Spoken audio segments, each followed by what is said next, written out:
Hey there, friends and enemies. JoPaWrites here again, and today we're talking about the exotic armor that I think is absolutely going to be the best once Arc 3.0 drops next season. I'm very excited about this. I've been waiting to talk about this for a while.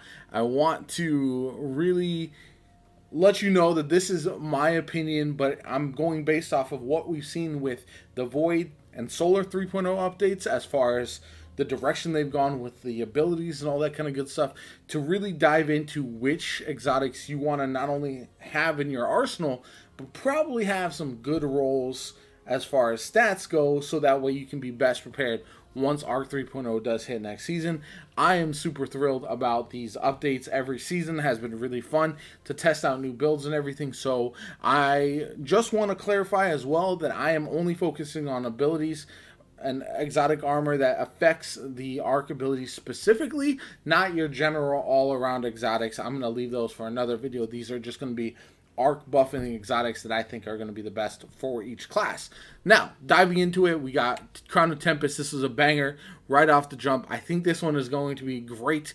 Honestly, maybe not the best of all of them, but it's going to be the most versatile, which is really, really good. This is the one I would use similar to the Heart of Inmost Light on the Titan, and I'm excited about this getting some run because it just really hasn't been used a whole lot recently, and I'm hopeful with some of the arc changes that this one will rise up the list of exotics that you absolutely need to use. Now, there's not a whole lot of helmets that are specific to the arc subclass on really any of the characters, which is kind of a bummer. I hope there's more released over time. And going through the list, again, a lot of these are universal, like Winter's Guile, where or really the Stag that are used on specific classes but aren't necessary just for that one.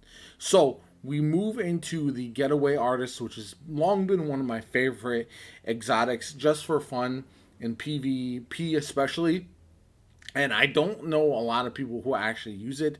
However, I'm hopeful that with some of the changes, they can lean into Getaway Artists, because we've already got the Child of the Old Gods with the Void and some other things going on there. So I'm hopeful that this will get some love. However, I just don't see it ever being in the meta. Personally, I just think it'll be fun to use, but not spectacular. I could be wrong, to be honest. There's nothing saying that I would be, couldn't be wrong on this one, but I think this will be always be like outside the meta, nice, fun, exotic to use, but not really anything that is going to dominate. This one isn't just arc. Like, you can use this on Solar or Void if you want to. However, I think it could synergize well with arc, and they're having an arc shockwave when cast. The Rift energy recharges faster when you're surrounded by enemies. This is like the Kepri's Horn for the Titan.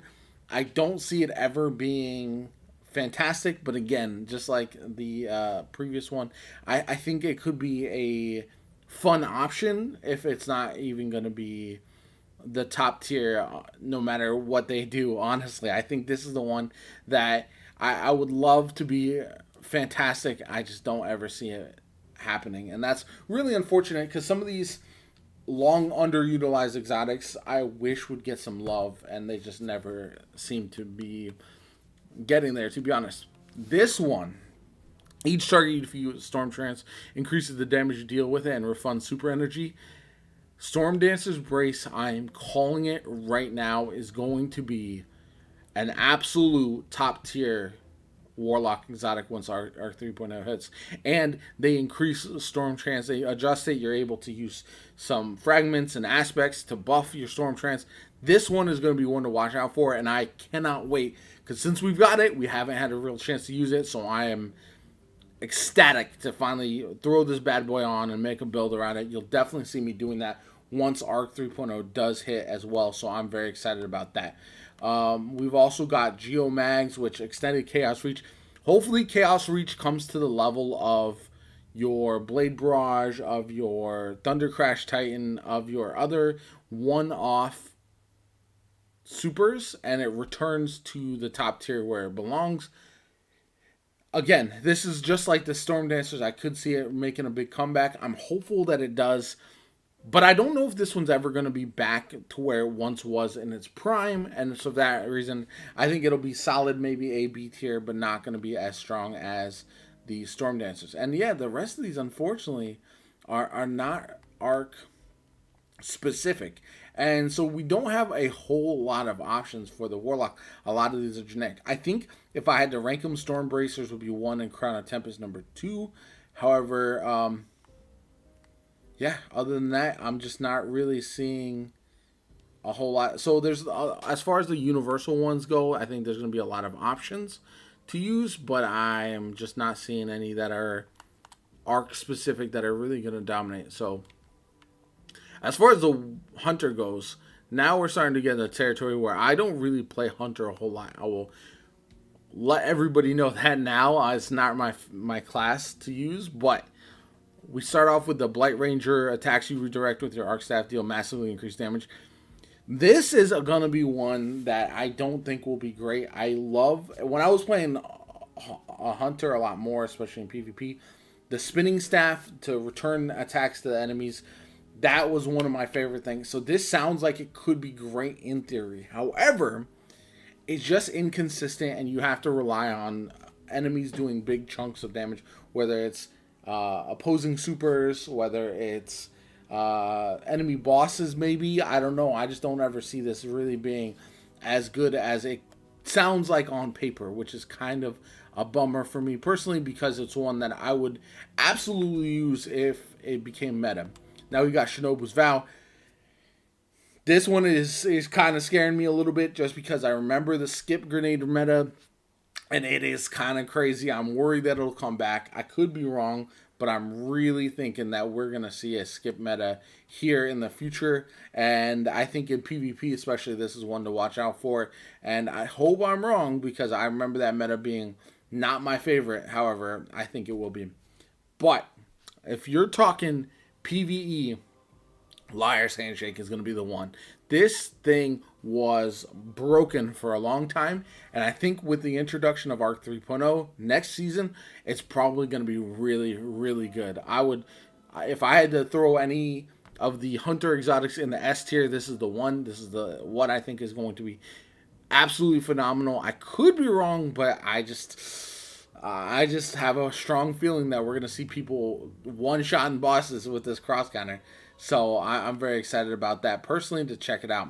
Raiden Flux Chained Arc Staff hits buff damage and duration. This one, again, the supers for the Arc Staff are not great, but I could see this being a sneaky meta choice in the future, and I'm really hopeful that that's the case, because if they make arc staff, if you make ways to buff your arc staff, I look at what they've done with like the Spin to Win Titan right now in the game, some of the aspects and fragments, it's actually pretty good. You can do a lot of add clear, and it works out really well. So if that ends up happening, Raiden Flux might be the one that sneaks up there, and it hasn't been used a lot lately, unfortunately, but I could see it being an actual choice in the future. We've got Lucky Raspberry, improved arc bolt grenade chains.